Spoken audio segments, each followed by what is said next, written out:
दोस्तों, अगर हमारा मन खाली हो जाए तो हम उसमें कुछ ऐसी चीज डाल सकते हैं, कुछ ऐसे विचार डाल सकते हैं जिससे हम अपने मन की बकबक को शांत कर सकते हैं।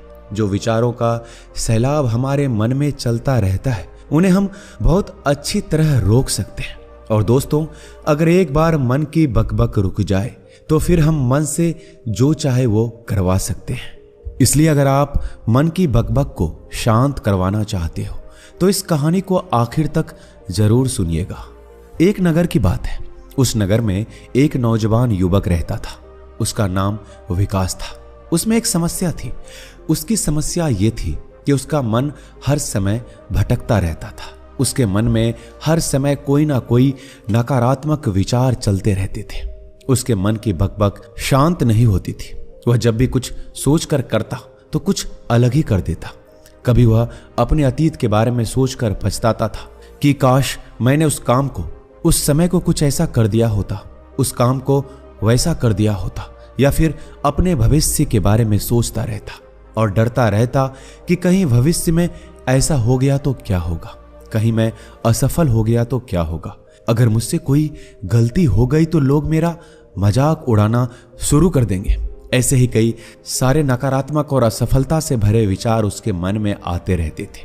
विकास हमेशा ही अपने विचारों में खोया रहता। वह अपने विचारों से मुक्ति पाना चाहता था। विकास चाहता था कि उसके मन में कोई भी फालतू विचार कभी ना आए, लेकिन हर समय विचारों का सैलाब उसके मन में उठता ही रहता। इसलिए जीवन में वो बहुत परेशान था। फिर एक दिन किसी ने बताया, यहाँ पास ही के जंगल में एक बौद्ध भिक्षु रहते हैं, उसके पास जाओ, वह तुम्हारी मानसिक समस्या का समाधान अवश्य कर देंगे। यह सुनकर विकास तुरंत ही बौद्ध भिक्षु के पास चला जाता है और अपनी सारी समस्या उन्हें बताता है। बौद्ध भिक्षु भी विकास की बातों को बड़े ही ध्यान से सुनता है और कहते हैं कि तुम मुझसे क्या जानना चाहते हो। यह सुनकर विकास कहता है, गुरुदेव, मैं मन को शांत एवं खाली करना चाहता हूं। मैं आपसे ये जानना चाहता हूं कि मन को खाली एवं शांत कैसे कर सकते हैं। मेरा मन हर वक्त विचारों से भरा रहता है।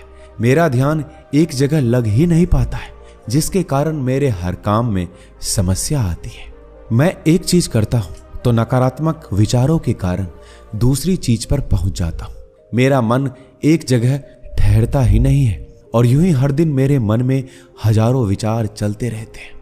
और ये कब होता है, क्यों होता है, मुझे कुछ भी पता नहीं चलता। बहुत देर बाद मुझे एहसास होता है कि मैं क्या करने बैठा था और मैं क्या कर रहा हूं। गुरुदेव, मैं अपने मन को विचारों से खाली कर देना चाहता हूं। मैं चाहता हूं कि मेरे मन में एक भी विचार ना आए। जब भी मैं चाहूं तभी मेरे मन में विचार आए। फिर बौद्ध भिक्षु ने कहा, किसी समस्या का समाधान तभी निकाला जाता है जब हम उस समस्या की जड़ तक पहुंच जाते हैं, समस्या को ठीक से समझते हैं और जानते हैं। आगे बौद्ध भिक्षु कहते हैं, जिस मन को तुम खाली करना चाहते हो, क्या तुमने उस मन को कभी भी थोड़ा बहुत भी समझा है? यह सुनकर विकास ने कहा कि महाराज, मैंने अपने मन को जानने की बहुत कोशिश की है, लेकिन मैं जितना इसके बारे में जानता हूं, मेरा मन उतना ही रहस्यमय हो जाता है। फिर बौद्ध भिक्षु ने उस युवक को एक घड़ा देते हुए कहा कि जाओ, इस घड़े में एक छोटे पत्थर को भरकर ले आओ। फिर वो युवक वहां से गया और छोटे छोटे पत्थर भरकर लेकर आया। उस घड़े को बौद्ध भिक्षु के पास रख दिया। फिर बौद्ध भिक्षु ने उस युवक से कहा कि इस घड़े को तुम अपना मन समझो और इस घड़े में भरे पत्थरों को अपना विचार समझो। अब इस घड़े में और पत्थर डालो। उस युवक ने घड़े में और पत्थर डालना शुरू किया, क्योंकि घड़ा पहले से भरा हुआ था। एक दो पत्थर डालने के बाद सारे पत्थर नीचे गिरने लगे। फिर बौद्ध भिक्षु ने उस युवक से कहा, रुको, जरा ध्यान से देखो, अब घड़े में पत्थर नहीं आ रहे हैं, बल्कि पत्थर नीचे गिर रहे हैं, क्योंकि ये एक घड़ा है। जो इसमें आ सकता था वो आ गया। अब इसमें और पत्थर नहीं आएंगे। अगर दूसरा पत्थर डालना है तो पहले पत्थरों को निकालना होगा। यह सुनकर उस युवक ने कहा, गुरुदेव, मैं आपकी बात समझ गया हूं कि आप मुझे क्या बताना चाहते हैं। हमें अपने मन को विचारों से ही खाली कर देना चाहिए विकास की यह बात सुनकर बौद्ध भिक्षु मुस्कुराने लगे और कहा, पहले मेरी बात तो सुन लो, उसके बाद मन को खाली कर लेना। फिर बौद्ध भिक्षु ने उस युवक को कहा, हमारा मन एक घड़े के बिल्कुल उल्टा है, क्योंकि घड़े को तुम पत्थरों से भर सकते हो, लेकिन मन को विचारों से नहीं भर पाओगे, क्योंकि मन तो हमेशा खाली रहता है। यह सुनकर उस युवक ने कहा, गुरुदेव, मुझे आपकी बातें कुछ समझ नहीं आ रही है। मन अगर खाली रहता है तो फिर हम उसे खाली क्यों करना चाहते हैं? फिर मन को खाली करने की क्या आवश्यकता है? फिर बौद्ध भिक्षु ने कहा, इस घड़े से एक एक करके पत्थरों को बाहर निकालो। विकास ने वैसा ही किया। वो घड़े में से एक एक करके पूरे पत्थरों को बाहर निकालता रहा और ऐसा करके अंततः घड़ा खाली हो गया। फिर बौद्ध भिक्षु ने उस युवक से कहा, देखा तुमने, जब एक एक करके तुमने पत्थरों को बाहर निकाला तो ये घड़ा खाली हो गया।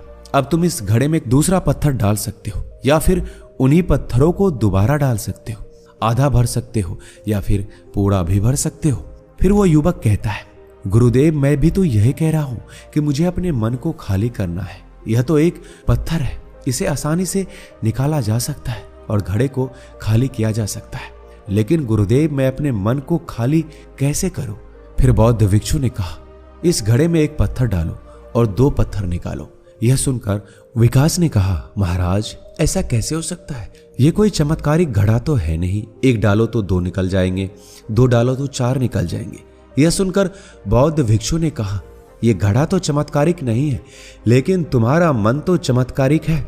उसमें से अगर तुम एक विचार बाहर निकालते हो तो उसके साथ 2 विचार आते हैं, और जब तुम उन 2 विचारों को पकड़ते हो तो उसके साथ 4 विचार निकलते हैं, और ऐसा करते करते विचारों की एक लंबी श्रृंखला बन जाती है और फिर तुम कहीं नहीं रुकते, एक के बाद एक विचारों को पकड़ते जाते हो। यह मिट्टी का घड़ा तो पत्थरों से भर जाएगा, लेकिन तुम्हारा मन कभी नहीं भरता। वो हमेशा खाली है, लेकिन वह खाली नहीं करता। यह इस मन की माया है कि सब कुछ है लेकिन फिर भी कुछ नहीं। फिर उस युवक ने कहा, गुरुदेव, मैं आपकी बात समझ रहा हूं, लेकिन क्या मैं हमेशा अपने विचारों के जाल में ही फंसा रहूंगा? क्या मन के इस माया जाल से निकलने का कोई रास्ता नहीं है? फिर बौद्ध भिक्षु ने कहा, इस मिट्टी के घड़े में आधा पत्थर भर दो। फिर उस युवक ने ऐसा ही किया। फिर बौद्ध भिक्षु ने कहा, अब इन पत्थरों में से कोई एक पत्थर चुनो और उस पत्थर की एक छोटी सी मूर्ति बनाकर मुझे दे दो। मैं जानता हूं कि तुम एक अच्छे कलाकार हो। विकास ने एक पत्थर निकाला और उस पत्थर को बौद्ध भिक्षु के सामने ही तराशने लगा। पत्थर को तराशते वक्त उसे लगा कि यह पत्थर अच्छा नहीं है। फिर उसने दूसरा पत्थर घड़े से निकाला, लेकिन उसे वो पत्थर भी पसंद नहीं आया। फिर उसने तीसरा पत्थर निकाला, उसे तीसरा पत्थर भी पसंद नहीं आया। उसका रंग अच्छा नहीं था। ऐसा करते करते उस युवक ने सारे पत्थरों को बाहर निकाल दिया।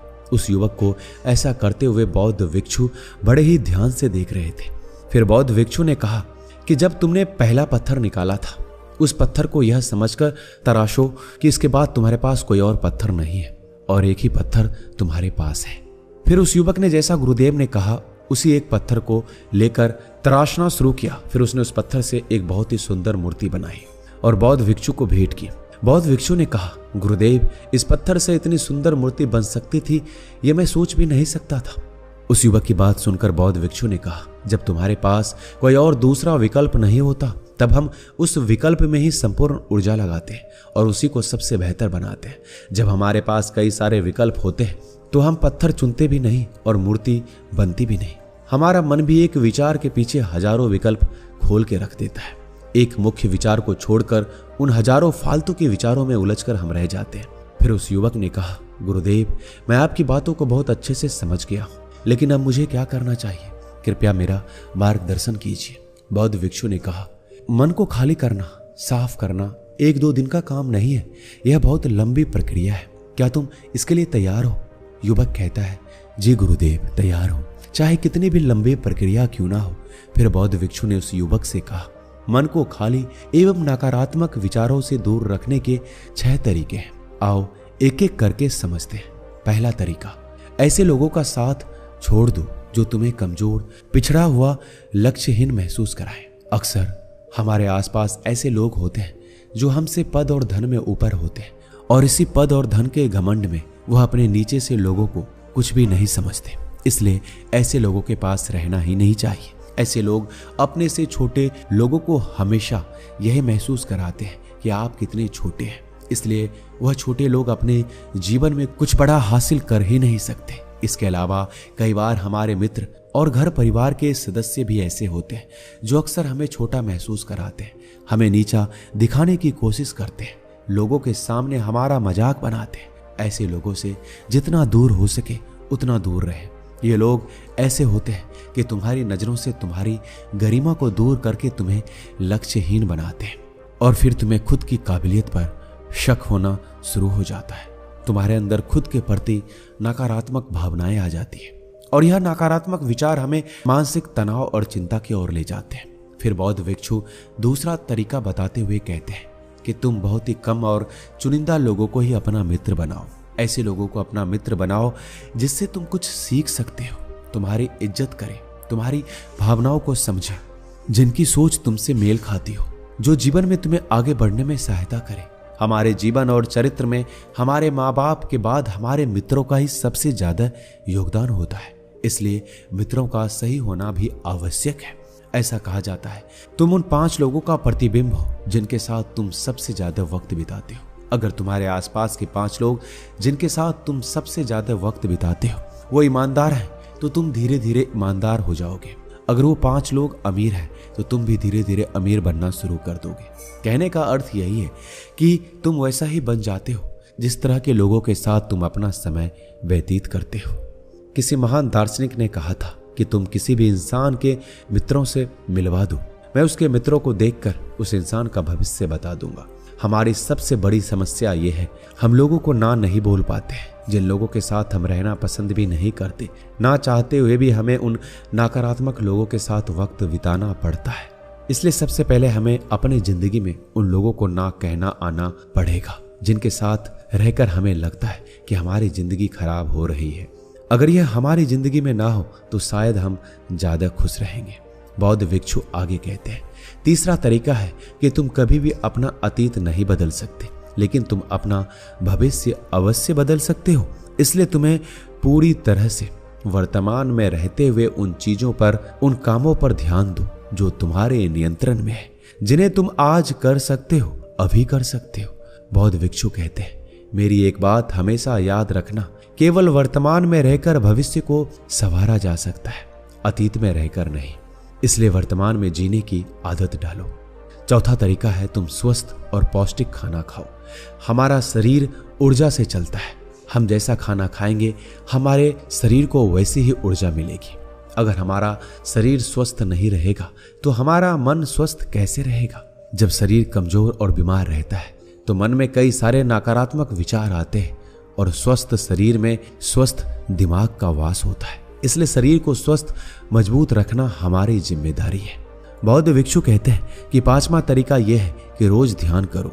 ध्यान करने का सबसे उपयुक्त समय सुबह या फिर रात का होता है। ऐसा करने से तुम अपने मन के विचारों पर कंट्रोल कर पाओगे। दोस्तों, इस वीडियो में बस इतना ही। मिलते हैं अगले वीडियो में। अपना ख्याल रखिएगा। धन्यवाद।